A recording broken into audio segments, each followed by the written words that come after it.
All right, Genesis chapter 33. By the way, let me say this too. Do you notice the difference in the lights? This row as opposed to that row. Shouldn't have said nothing. You didn't even notice. You know, this row of lights is all LED lights now. I changed them all this week. We have a problem with this row of lights for some reason. I think it must be ballast or something. But during air conditioning season, when you turn these two rows, inside rows of lights on, these two and about half of that whole section doesn't come on. And so I have to turn them on as soon as I get here in the morning if I want them to be all on by church. Eventually they will come on. But you got to turn them on about an hour and a half or 2 hours ahead of time so they'll all get on. So, plus that cover was hanging down. I don't know how in the world it came loose. It's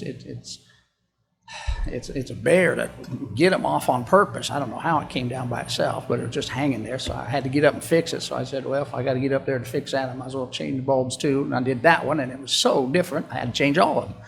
And that's how all my projects go. I'm just going to do this little thing. Take me about 5 minutes. And 2 days later, I got them all. Now it's so different. Now I got to do the outside. But the good thing is, they last for 44 years. So I'll be 112 years old before they need to be changed again. So I don't think I'll be able to get up the ladder at that particular point. But now, if you're a gambler, you can put a little money on 44 years, whoever's going to live long enough to see. These lights right up here and these ceiling fans, they're only guaranteed for 3 years. And not guaranteed, not guaranteed. They're said to last, not 3 years, 13 years. All righty. So I had to change one of them while I had the ladder out after 2 years. So we'll see how long the 44 lasts. But anyway, we do have intentions to change the outside row as well. Some of these are the original light bulbs that we put in when we remodeled this place back in the late 90s. And so they're still in there. So some of them would change, but a lot of them are still original. So whatever that's worth, which is nothing, now you know. Alrighty. Genesis 33. We finished chapter 32 last week, and with Jacob getting in a wrestling match with God, and God changing Jacob's name from Jacob, which means deceiver, supplanter, schemer, manipulator, that type of a guy, always pulling strings and manipulating things to get what he wants. Change it from Jacob to Israel, for as a prince hast thou power with God and with men, and has prevailed. And so Jacob now becomes, well, he gets the name Israel. Israel means, again, that he has power with God, and thus he has power with men. But this is a great picture of when a person gets saved and they become a new creature, they still have that old man as well.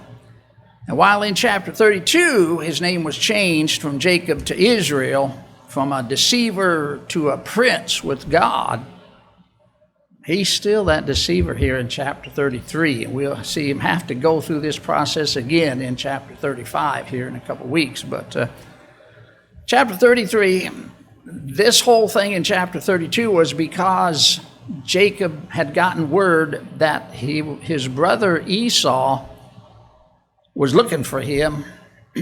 And that came coincidentally, if you believe in those, at the same time that Jacob had been instructed by God to go back home. And when Jacob had left home 20 years prior, Esau had threatened to kill him, which was why he had to leave home in the first place, because Jacob had supplanted and schemed and manipulated and stolen Esau's blessing as the firstborn. And so Esau was, of course, mad and threatened to kill him. And so Mama Rebecca said, we got to get out of here. No, not. Now, here's how. She plotted, she schemed, she did it all. She told him what to do and everything else like that. And then when Esau threatened to kill Jacob for doing that, she said, Jacob, you got to get out of here because of what you did. Isn't that human nature? She did it. I mean, she plotted it. It was her whole idea from the beginning. And she told him exactly how to pull it off and cooperated with it.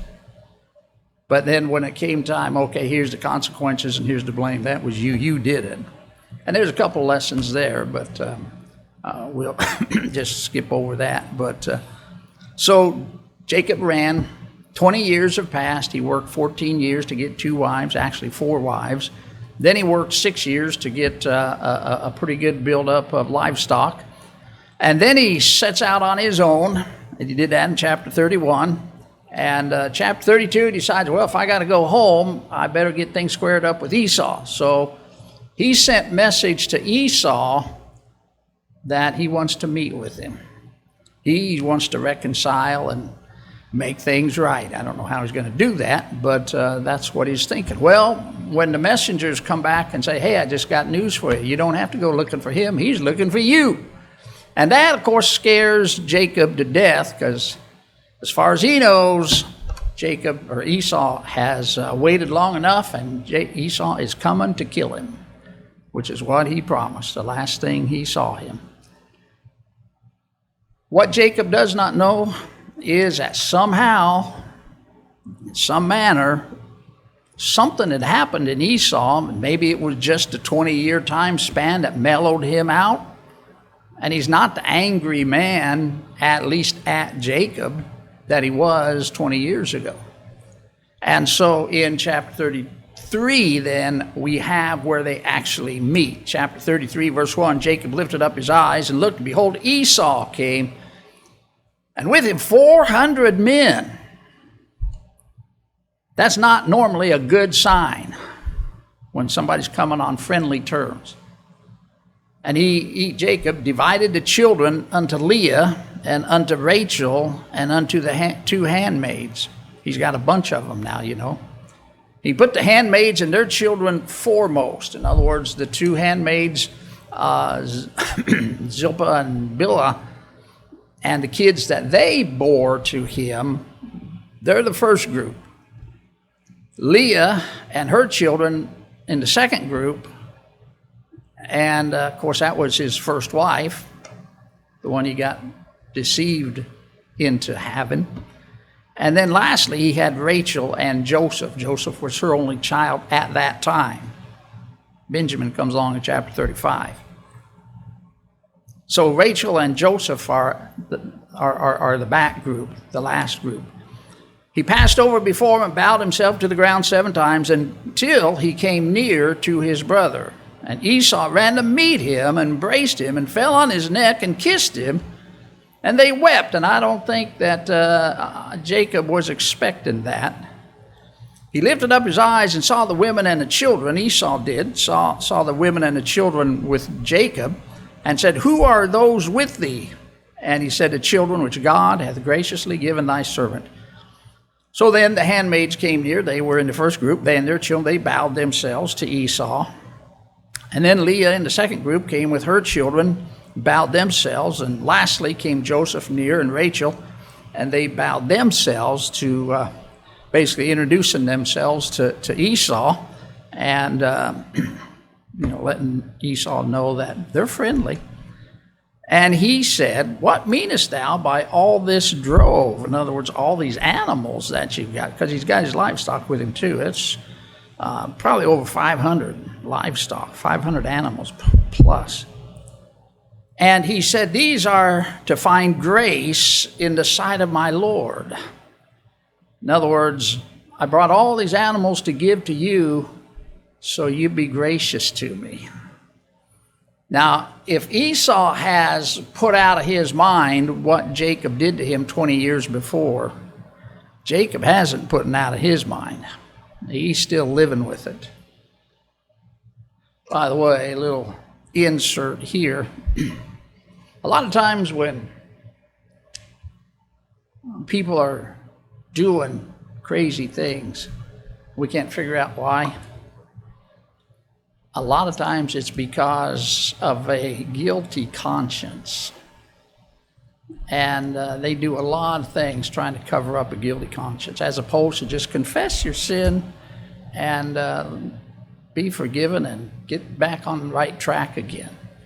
They just do all kinds of things, say all kinds of things, act all kinds of ways, and really you can't figure it out until you get to the root of it, and they got a guilty conscience that they have been dwelling with for, in Jacob's case, 20 years. And other folks have gotten over it, including a man like Esau, a wild man. Jacob hasn't. He's spent 20 years looking over his shoulder. He says, I brought all these animals. I'm trying to buy you off, is what I'm trying to do, so you won't kill me. Because that's what he said he was going to do. These are to find grace in the sight of my Lord. And Esau said, and I don't think Jacob expected this either, I have enough. I have enough, my brother. Keep that thou hast to thyself. Last time they were together, Jacob had taken everything that Esau could have had. But now Esau says, I've done well without it. Keep that thou hast. And Jacob said, Nay, I pray thee, if now I have found grace in thy sight, then receive my present at my hand. Go ahead and take this. Therefore I have seen thy face as though I had seen the face of God, and thou wast pleased with me. Jacob was scared to death. And now Esau is not going to kill him. He's not going to take this massive bunch of animals. And it's like God himself has forgiven him. And so verse 11, he says, and he continues to pester him about it and press him on it. Take, I pray thee, my blessing that is brought to thee, because God hath dealt graciously with me, and because I have enough. Now both of them say, I have enough. And he urged him, and he took it. At Jacob's urging and pressing him on it, he agreed to take Jacob's drove, as the Bible calls it, this bunch of animals. And he says, God has dealt graciously with me. God dealt graciously with him in the first place because God is gracious, and then he's dealt graciously with him through Esau not being so hateful. And so, verse 12, he continues, he said, Let us take our journey, let us go, and I'll go before thee. And he said unto him, My Lord knoweth that the children are tender, the flocks and herds with young are with me, and if men should overdrive them one day, all the flock will die. Let my Lord, I pray thee, pass over before his servant, and I'll lead on softly, according as the cattle that goeth before me, and the children be able to endure, until I come unto my Lord, unto Seir, as the land of Edom, which is Esau. And Esau said, Let me now leave with thee some of the folk that are with me. Remember, he had 400 people with him. And he said, What needeth it? Let me find grace in the sight of my Lord. So Esau returned that day on his way unto Seir. So after they meet, they're reconciled. Neither one of them hates the other. They both have enough.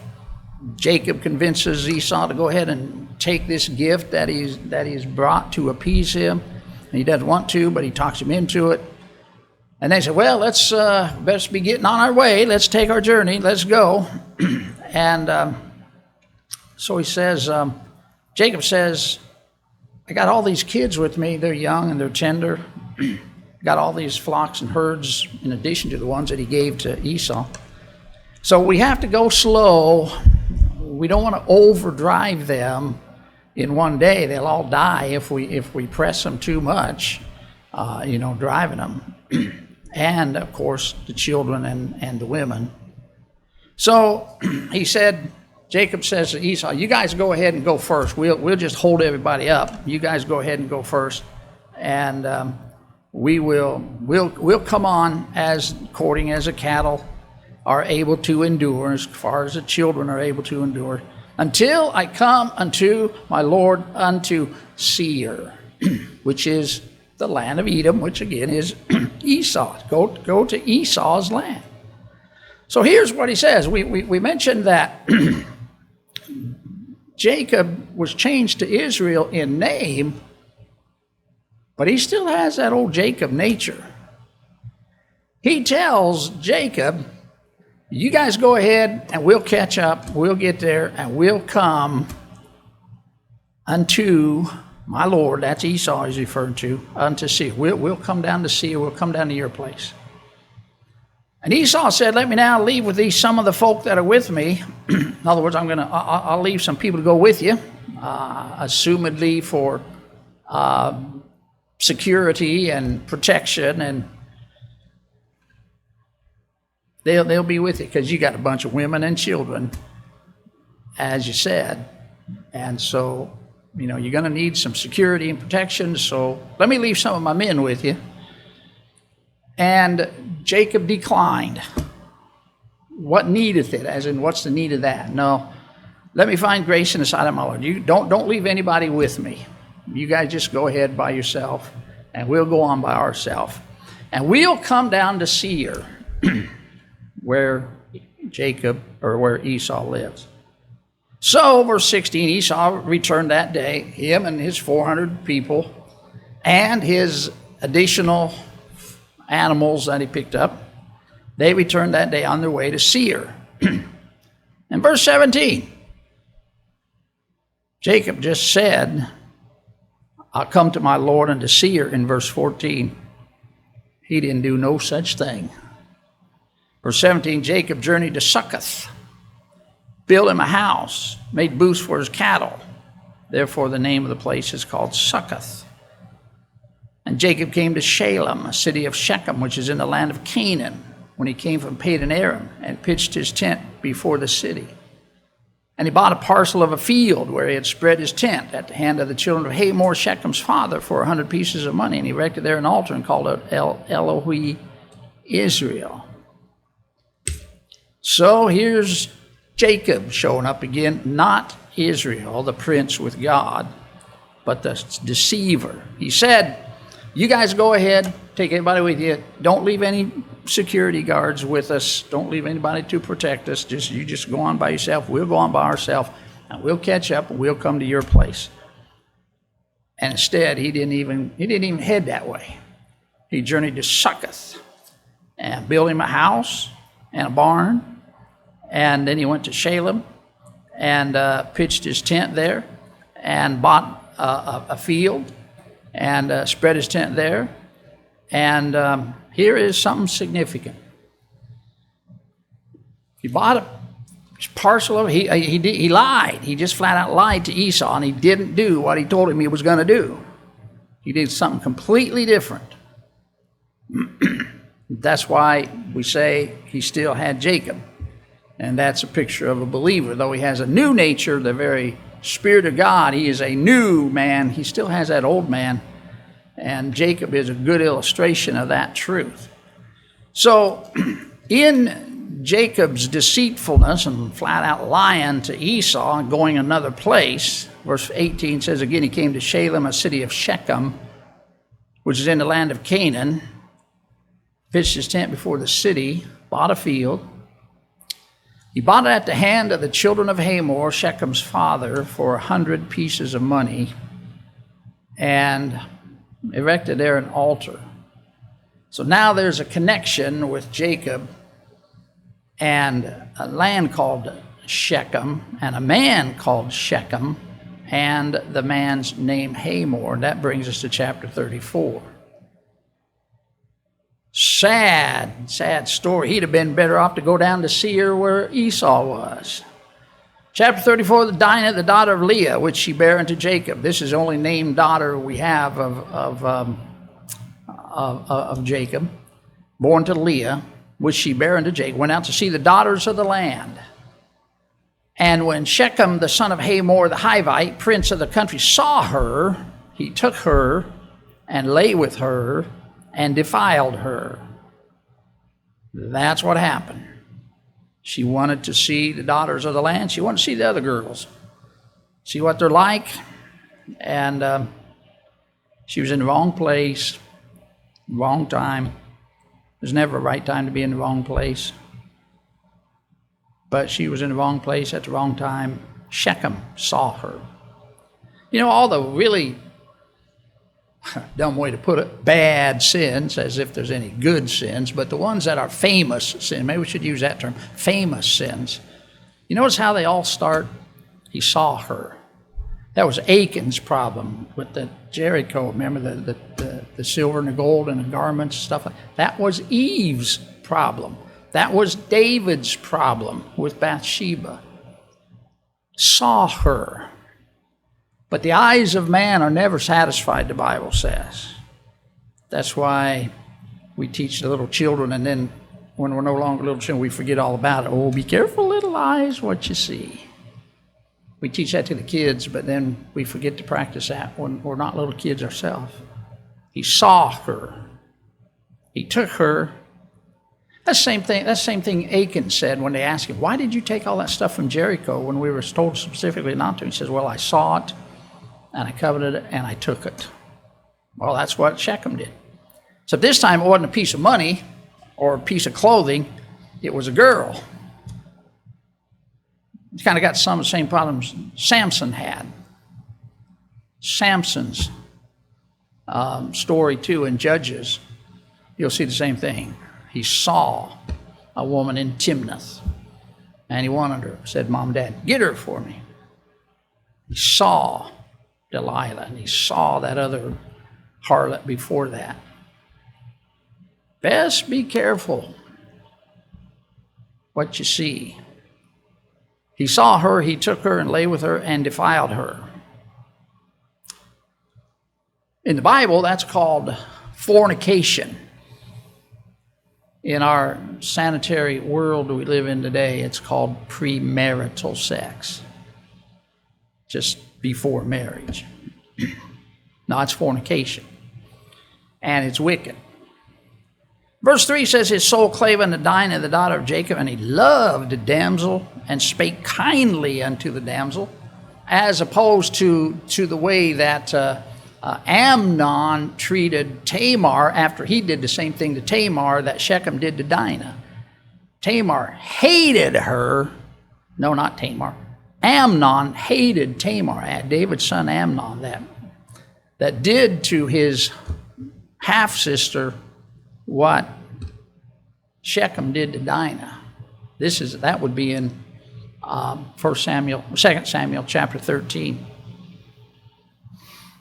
Amnon hated her more than he loved her before he did that. After he did that to her, he hated her. But here Shechem didn't hate her, he loved her. Spake kindly unto the damsel. And Shechem spake unto his father Hamor, saying, get me this damsel to wife. And Jacob heard that he had defiled Dinah his daughter. Now, I don't know who told him. I don't know how he found out. But he did. It's amazing how people find out things that you never figure out how in the world did they find that out. Who told him? I don't know. Now, time out. Here's a little... If this happened here before God gave Moses the law of Moses. Deuteronomy chapter 22 and verse 28 and 29, if this would have happened after the law was given, then Shechem and Dinah would have been already automatically married or considered married. Again, Deuteronomy 22, verse 28 and 29, you can look that up. Because of what Shechem and her did. It becomes an automatic marriage, which emphasizes the fact that, and this really puts a whole different spin on things, a whole different light on the matter of fornication and immorality. When flesh joins flesh, to put it scripturally and gently, they're married. That's what marriage is. And two shall become one flesh.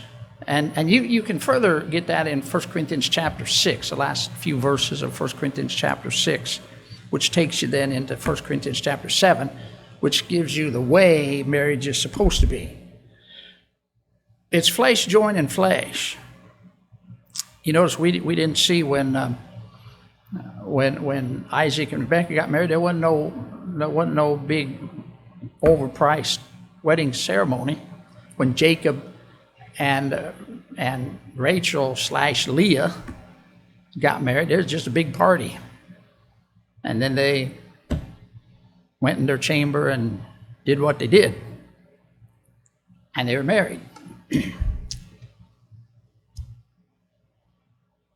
So we don't want to get too much into that, but it does highlight the importance of purity. And, not just messing around, not just experimenting, we love each other, which is the case here. That didn't justify it. That didn't make it all right. And so very quickly, what happened, the word got back to Dad. Word then got to brothers, Dinah's brothers. And she had a bunch of them. Shechem wants Dinah to be his wife, which, would sound like a noble thing to do considering what they've already done. The sons of Jacob came out of the field when they heard it, verse 7, and the men were grieved, and they were very wroth. It made them mad, because he had wrought folly in Israel in lying with Jacob's daughter, which thing ought not to be done. Try telling people that today. They think you're an idiot. Hamor communed with them. This is Shechem's dad. The soul of my son Shechem longeth for your daughter. I pray you give her him to wife. Make your marriages with us, and give your daughters unto us, and take our daughters unto you, and ye shall dwell with us, and the land shall be before you. Dwell and trade you therein, and get you possessions therein. Shechem said unto her father and unto her brethren, let me find grace in your eyes, and what ye shall say unto me, I'll give. In other words, my son wants your daughter to be his wife. And we just want your people and our people to get together and intermarry, and we'll take your daughters, you take our daughters, and you just live with us, amongst us, and be part of us. The land is before you. You need lots of room for your cattle. Help yourself. Do your business, trading therein. Get your possessions there, and all this kind of stuff. And it says, whatever you tell me you need to do, we'll be glad to accommodate you. Ask me never so much a dowry and gift. I'll give according as ye shall say unto me, but give me the damsel to wife. That's what they want. I'll pay whatever it costs to have Dinah for my son Shechem. And the sons of Jacob answered Shechem and Hamor his father deceitfully. I wonder where those sons got that deception. Wonder where they learned that from. Aside from being natural, it's human nature. But they answered him deceitfully and said, and the reason they did is because he had defiled Dinah, their sister. And they said to him, we cannot do this thing to give our sister to one that is uncircumcised. That were a reproach unto us. In this will we consent unto you, if you will be as we be, that every male of you be circumcised, and we will give our daughters unto you. In other words, basically, it's kind of pretty close to you become one of us. You ask us to become one of you, but we'd rather you become one of us. Now we'll take your daughters to us, and we'll dwell with you, and we will become one people. But if you'll not hearken on us to be circumcised, then we'll take our daughter, and we'll be gone, and deal's off. The words pleased Hamor, and Shechem Hamor's son, small price to pay. And the young man deferred not to do the thing, because he had delight in Jacob's daughter. He had delight in Jacob's daughter, but he still committed fornication against her. That's still what it is, no matter how much he loved her. He was more honorable than all the house of his father. So Hamor and Shechem, his son, verse 20, came unto the gate of their city, and communed with the men of the city, saying, These men are peaceable with us. Therefore let them dwell in the land, trade therein for the land. Behold, it's large enough for them. Let's take their daughters to us for wives. Let's give them our daughters. Only herein will the men consent unto us for to dwell with us, to be one people, if every male among us be circumcised as they are circumcised. And their cattle, their substance, every beast, it'll be ours. Only let us consent to them, and they'll dwell with us. If we'll go along with this, they will dwell with us and be one of us. And unto Hamor and unto Shechem his son hearkened all that went out of the gate of his city, and every male was circumcised all that went out of the gate of his city. It reminds me of blind following. You see any of that today? Is that still around? Is what's going on in the world today new? No, a whole city followed these guys. You just need to have this little procedure done. No harm. Everything will be great. We'll all be one big happy people. So they did. And it came to pass on the third day, when they were sore, that two of the sons of Jacob, Simeon and Levi, Dinah's brethren, took each man his sword and came upon the city boldly, slew all the males. Can you believe that? These guys were really unhappy with what Shechem and Dinah did. They slew Hamor and Shechem his son with the edge of the sword, took Dinah out of Shechem's house, and went out. Evidently, all this while, they're waiting to get permission to marry. They've been shacking up. The sons of Jacob came upon the slain, spoiled the city because they had defiled their sister. That means they took all their stuff. They took their sheep and their oxen and their asses and that which was in the city and that which was in the field. All their wealth and all their little ones and their wives took they captive. Spoiled even all that was in the house. They took everything because he had defiled their sister. I guess you could admire them for being the kind of big brothers they should be, but at the same time, did they cross the line? Did they need to go that far? Jacob didn't think so. Jacob said to Simeon and Levi, You have troubled me to make me to stink among the inhabitants of the land, among the Canaanites and the Perizzites. I being few in number, they shall gather themselves together against me and slay me, and I shall be destroyed, I and my house. Look what you guys have done. And their response was, should he deal with our sister as with a harlot? They justified it because they're big brothers, taking care of the honor of a little sister.